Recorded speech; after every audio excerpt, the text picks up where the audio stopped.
Neo skin ఇక్కడ అన్ని రకాల స్కిన్, హెయిర్ మరియు లేజర్ ట్రీట్మెంట్ లభిస్తాయి. మీ అపాయింట్మెంట్ కోసం వెంటనే కాల్ చేయండి. నమస్తే, నేను విజయ్. ప్రపంచవ్యాప్తంగా ఇప్పుడు ఒకే ఒక వ్యక్తి గురించి చాలా తీవ్రంగా చర్చించుకుంటున్నారు.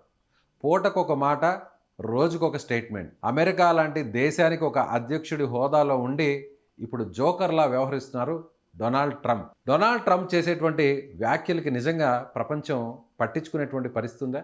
ఎందుకు ఇలాంటి వ్యాఖ్యలు చేస్తున్నారు? యుద్ధానికి తాత్కాలికంగా బ్రేక్ అని చెప్పినప్పుడు కూడా ప్రపంచ దేశాలు ఎందుకు ఇప్పుడు ట్రంప్ను పట్టించుకోవట్లేదు? ఇరాన్ అసలు అమెరికా పరువును తీసే విధంగా ఏమాత్రం వెనకడుగు వేయకుండా ఇజ్రాయెల్ మీద అటాక్స్ని కొనసాగిస్తూనే ఉంది. నిజంగా యుద్ధం ఆగుతుందా? ఆగేటువంటి అవకాశాలు ఎంతవరకు ఉన్నాయి? ట్రంప్ చెప్పే ప్రతి మాట కూడా నిజమవుతుందా? తెలుసుకునే ప్రయత్నం చేద్దాం. మనతో పాటున్నారు ప్రముఖ జ్యోతిష్య నిపుణులు ప్రదీప్ జోషి గారు. గురుగారు నమస్తే. నమస్తే గురుగారు. ఎక్కడ చూసినా ఇప్పుడు డొనాల్డ్ ట్రంప్, మొత్తం ప్రపంచం అంతా కూడా ట్రంప్ వేసే అడుగు, ట్రంప్ చేసే చర్యల మీద ఆధారపడింది. ఎందుకు ఈ విధంగా ట్రంప్ బిహేవ్ చేస్తున్నారు? నిజంగా ట్రంప్ పక్కా ప్లాన్తో చేస్తున్నాడా ఏంటి అసలు? శ్రీ గురుభ్యో నమః, శ్రీమాత్రే నమః. ఇందాక మీరు ట్రంప్ జోకర్ లాగా బిహేవ్ చేస్తున్నారని మీరు అన్నారు. మీ వర్డ్ కాదనుకుంటాను, పబ్లిక్ అనుకుంటున్నారన్న వర్డ్ మీరు అన్నారు. అంతే, హ్యాపీ. బట్ విషయం ఏంటంటే ట్రంప్ ని ఎవరైతే జోకర్ అని అనుకుంటారో వాళ్ళందరూ జోకర్స్. యాక్చువల్లీ అంతేనంటారా? వాళ్ళందరూ ఫూల్స్. ట్రంప్ ని ఫూల్ అనుకున్న వాళ్ళందరూ ఫూల్స్.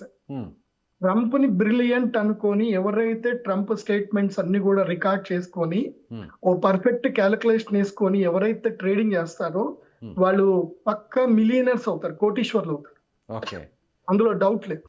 ఫాలో అయ్యే వాళ్ళకి ఒక రకంగా కోటీశ్వర్లే. అతను ఇచ్చేటువంటి ఆ స్టేట్మెంట్స్ అన్నింటిని కూడా డీకోడ్ చేసుకోవాలి. డీకోడ్ చేయాలి. ట్రంప్ ఇచ్చే ప్రతి స్టేట్మెంట్ వెనుక ఒక లాభం ఉంటుంది, ఒక నష్టం ఉంటుంది, ఒక లాజిక్ కూడా ఉంటుంది. లాజిక్ ఉంటుంది. దాన్ని కరెక్ట్ గా బ్రిలియన్సీ తోటి చూడాలి. అందుకే ఎకనామిక్స్ స్టడీస్ కరెక్ట్ గా చేసే వాళ్ళకి, స్టాక్ మార్కెట్ కరెక్ట్ స్టడీ చేసే వాళ్ళకి తెలుస్తుంది. బికాస్ ట్రంప్ జన్మ నక్షత్రం ఏంటంటే జ్యేష్ఠ నక్షత్రం, ఇంద్రుడి నక్షత్రం. ఓకే, ఇంద్రుడు ఎంత స్ట్రెంగ్తన్ గా ఉంటాడో ఆయనది కూడా అంతే. ఇంద్రుడికి ఎలాంటి అపవాదాలు ఉన్నాయో ఈయనకు కూడా ఎప్స్టీన్ ఫైల్స్ అని అలాంటి అపవాదులే ఉన్నాయి. ఓకే, ట్రంప్ ని మనము తక్కువ అంచనా ఎప్పుడు వేయొద్దు. ఆయన ఇచ్చే ప్రతి స్టేట్మెంట్ వెనుక, ప్రతి స్టెప్ వెనుక ఒక లాభం ఉంటుంది. అది అమెరికాకే లాభం వచ్చేటట్టుగా ఉంటుంది, లేదా ఆయన నమ్ముకున్న వాళ్ళకి వచ్చే లాభం ఉంటుంది. అంటే ఆయన నమ్ముకున్నటువంటి బిజినెస్ ఇన్వెస్టర్స్ కంటారా? ఎస్, వాళ్ళకే అన్ని ఇంటర్నల్ డీలింగ్సే ఉంటాయి. ఒకటి బాగా గుర్తుపెట్టుకోండి, ఇంటర్నల్ డీలింగ్స్ చేయాలి అంటే ఇప్పుడు నేను ఆస్ట్రాలజర్ని, బిజినెస్ ఆస్ట్రాలజర్. నాకు పెద్ద పెద్ద కంపెనీ సిఇఓలు అందరూ నా బిజినెస్ మీటింగ్ లో మేము కోఆర్డినేట్ చేసుకొని మాట్లాడుకుంటాం కదా. అన్ని ఇంటర్నల్ డీలింగ్సే ఉంటాయి. రిటైలర్స్ ఇప్పుడు న్యూస్ నమ్ముకొని, అంటే ఇట్లా అనకూడదు, కానీ నేను చెప్పేది ఏంటంటే మీరు ఇది నేను చెప్పేది మీకు అర్థం అవ్వాలంటే మీరు కొన్ని సినిమాలు చూడాలి. ఆ సినిమాలు చూస్తే మీకు అర్థం అవుతుంది. ఒకటి రూపాయి అని ఆర్పి పట్నాయక్ ఒక మూవీ తీశాడు. ఒక గాలివార్త ఇవ్వండి అని చెప్పేసి అని అంటాడు. అదొకటి ఆర్పి పట్నాయక్ మూవీ చూడండి, మీకు అర్థమవుతుంది. ఓకే, అట్లాగే గురుబాయ్ ఒక మూవీ చూడండి, గురుబాయ్ అని ఒక మూవీ ఉంటుంది, అది కూడా చూడండి. ట్రంప్ ఇచ్చే ప్రతి స్టేట్మెంట్ మీరు, ఇది రామ్ చరణ్ ఒక మూవీ ఉంది కదా, ధృవ, దాంట్లో ఒక విలన్ క్యారెక్టర్ లో ఉంటారు. విలన్ క్యారెక్టర్ లో ఉన్నప్పుడు ఒక రీసెర్చ్ ప్యాటర్న్ చూపిస్తాడు ఆ డైరెక్టర్. ఒక్కొక్క దానికి కలుపుకుంటూ పోతుంటే ఫైనల్ గా ఒక డీకోడ్ అయిన తర్వాత అప్పుడు బయటకు వస్తుంది ఏంటి దీని వెనుకున్నది అనేది. అట్లాగే ట్రంప్ చేసేది కూడా అలాగే ఉంటది. Trump is a very brilliant candidate, very very brilliant. అతని జన్మ నక్షత్రంలో ఆర్ద్ర నక్షత్రము మిథున రాశిలో మెర్క్యూరీ ఉన్నాడు. మెర్క్యూరీ మిథున రాశిలో ఉన్నటువంటి వాళ్ళు ఏంటంటే వాళ్ళు ఊహాతీతంగా వాళ్ళ చర్యలు ఉంటాయి. వాళ్ళని ఎవరు అర్థం చేసుకోలేరు, ఎవరు ట్రాక్ చేయలేరు వాళ్ళని. ఓకే, నేను చెప్పేది ఏంటంటే ట్రంప్ జోకర్ అనుకోకుండా ట్రంప్ ఇచ్చే ప్రతి స్టేట్మెంట్ వెనుక ఏం జరుగుతుందో చూడండి. ఇప్పుడు ఉదాహరణకి నేను ఇచ్చిన స్టేట్మెంట్స్ లో ఇది కూడా ఒక రీసెర్చ్ లో భాగమే. అకార్డింగ్ టు నేను ఆస్ట్రాలజికల్ గా ప్లానెట్స్ చూసినా గానీ అప్పుడప్పుడు ఆస్ట్రాలజీ ప్రెడిక్షన్స్ లో కూడా 80% అక్యురెన్స్ ఉంటుంది. సో 100% అక్యురెన్స్ ఉండదు. దాంట్లో నేను పక్కా చెప్తాను, అది ఒప్పుకుంటాను కూడా.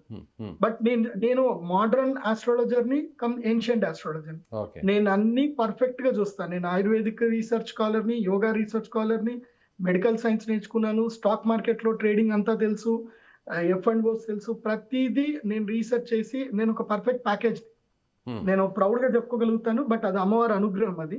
ఓకే. అండ్ మీ తెలుగు రాష్ట్రాల వాళ్ళ అభిమానం ఒకటి చెప్పుకోవాలి. ఓకే. నేను చెప్పేది ఏంటంటే, ఎప్పుడైనా సరే ఇది బాగా గుర్తుపెట్టుకోండి, ఫెడ్ మీటింగ్ వచ్చిందా బంగారము సిల్వర్ రేట్లు పడిపోతే స్టాక్ మార్కెట్ పడిపోతుంది. ఫెడ్ మీటింగ్ అయింది అని మీరు ఆల్రెడీ వెనక్కి వెళ్ళి రీసెర్చ్ చూడండి. ట్రంప్ స్టేట్మెంట్ ఇచ్చిన దాని వెనుక స్టాక్ మార్కెట్ కుదేలయ్యేది స్టేట్మెంట్ ఇస్తాడు, లేదంటే స్టాక్ మార్కెట్ లేపేది స్టేట్మెంట్ ఇస్తాడు.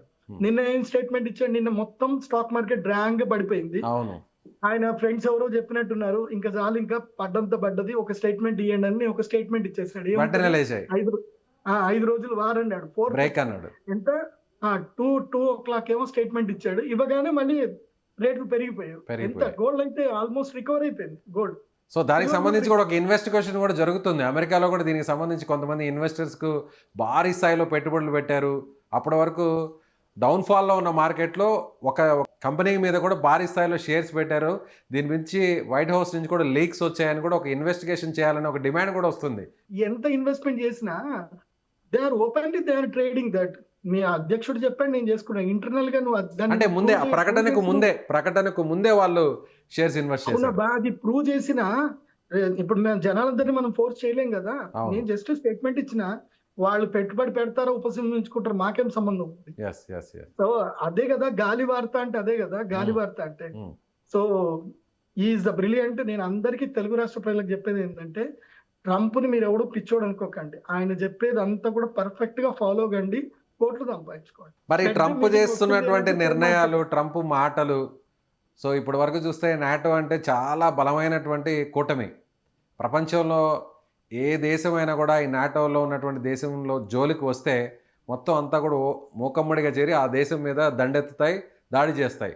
కానీ ఈ కూటమికి ఒక పెద్దన్నలాగా ఉండేటువంటి లీడర్ లాగా ఉండేటువంటి అమెరికా అధ్యక్షుడు డొనాల్డ్ ట్రంప్ పిలిచినా కూడా ఇరాన్ వార్లో పార్టిసిపేట్ చేయకపోవడం, నేరుగా స్ట్రైట్ ఆఫ్ హార్మూజ్ సంబంధించిన సెక్యూరిటీ మీ బాధ్యత అన్నా కూడా, సో మేము ఎక్కడా కూడా రాము, సారీ ట్రంప్ అని వాళ్ళు ముఖం మీదే చెప్పేశారు. సో వెంటనే ట్రంప్ కూడా నాటోలో ఉన్న కొన్ని దేశాలను కూడా తిట్టడం జరిగింది.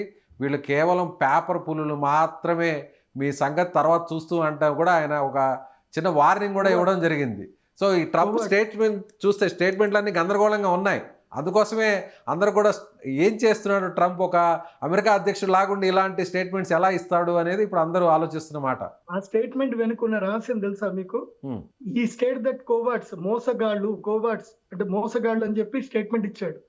అంత పెద్ద స్టేట్మెంట్ ఊరికే ఎవరు ఇచ్చాడు అంటే దాని వెనుక ఉన్నది మీరు లాజిక్ అర్థం చేసుకోండి. చెప్పండి. ఎప్పుడైతే ఈ స్టేట్మెంట్ ఇచ్చాడో ఏం జరిగింది? జపాన్ మేము రాము అని చెప్పారు. యూరోప్ కంట్రీస్ జపాన్ మేము రామన్నారు.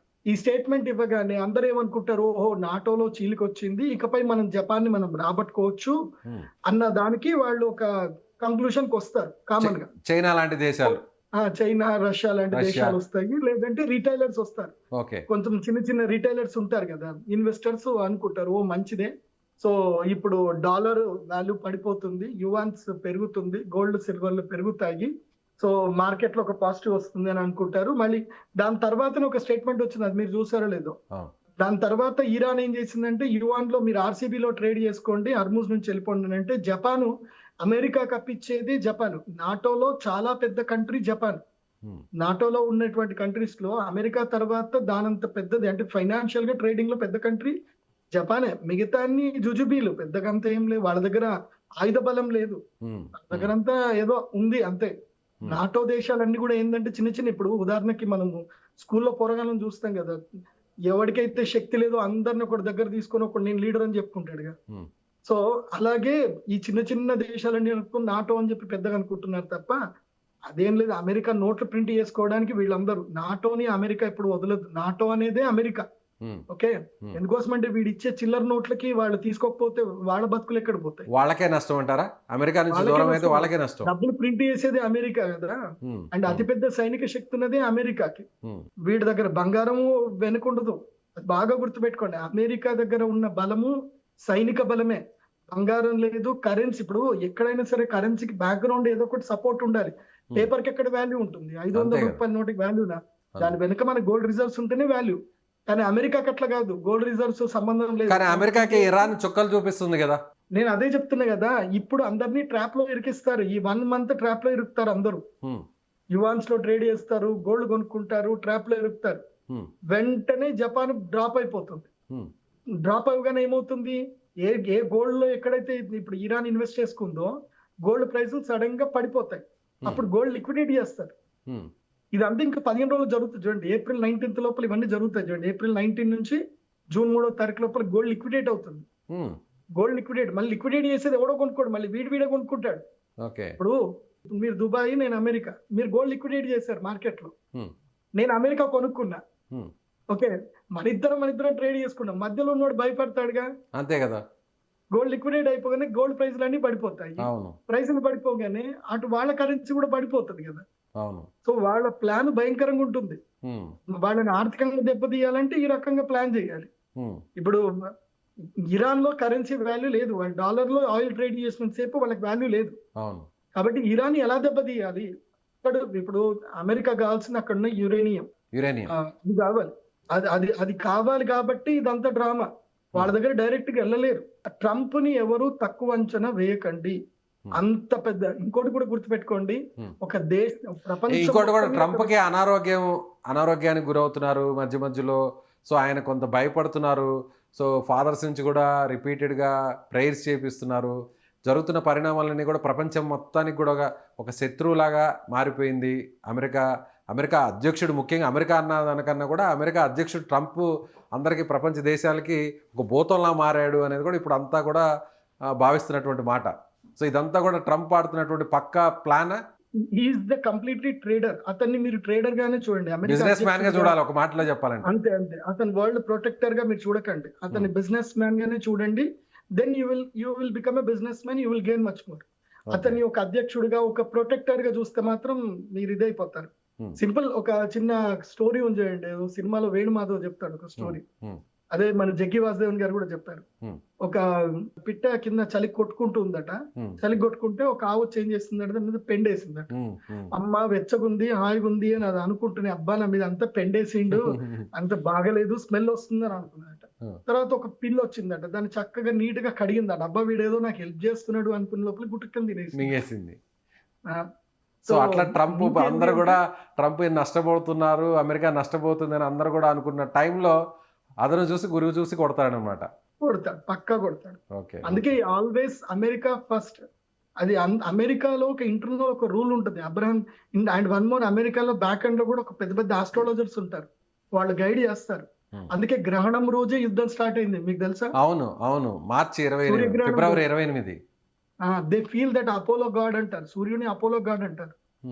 సో ఎప్పుడైతే సూర్యగ్రహణం ఏర్పడిందో అప్పుడు ఎడారి దేశాలకు నష్టం అని చెప్పి వాళ్ళు వేస్తారు.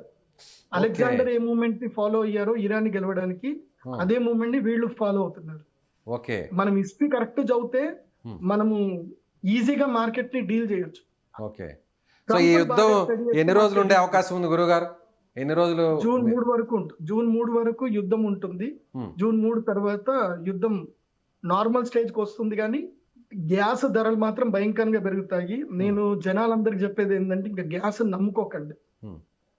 నమ్ముకోకండి. అందరూ కూడా, ఇంకోటి, మన పవర్ సెక్టార్ లో కూడా బిల్లులు పెరుగుతాయి, మన కరెంటు బిల్లులు పెరుగుతాయి, అన్ని పెరుగుతాయి. సో నేను ఆల్రెడీ చెప్పాను, భారతదేశానికి ఇన్ఫ్లేషన్ వస్తుంది. కాబట్టి అందరు కూడా సోలార్ కి, ప్రతి ఒక్క ఇంటికి సోలార్ కి మీరు షిఫ్ట్ అయిపోండి, విండ్ పవర్ కి షిఫ్ట్ అయిపోండి.